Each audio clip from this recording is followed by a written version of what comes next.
আবৃত্তি পরিবেশন করে শোনাচ্ছি।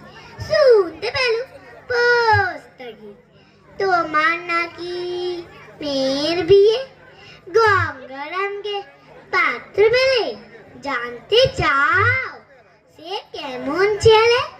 মন্দ নয় সে পাত্র ভাই, রং যদিও বেজায় কালো, তার উপরে মুখের গঠন অনেকটাই ঠিক পেঁচার মতো। বিদ্যে বুদ্ধি বলছি মশা, ধনী ছেলে রদ্ধাবাসা, 19টি বার ম্যাট্রিক এসে গাল হয়ে থামলো শেষে।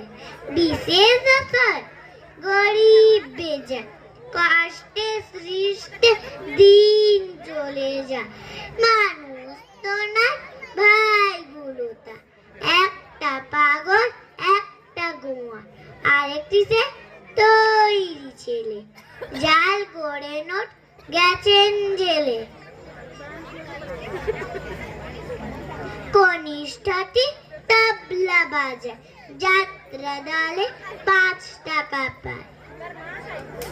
গঙ্গারাম তো কেবল ভোগে তিলের জ্বর আর পাণ্ডু রোগে, কিন্তু তারা উচ্চসার কংসরাজের বংশধর। শ্যামলাহিরি বন গ্রামে কি যেন হয় গঙ্গারাম, যাও এবার পাত্র পেল, এমন কি আর মন্দ ছেলে। নমস্কার।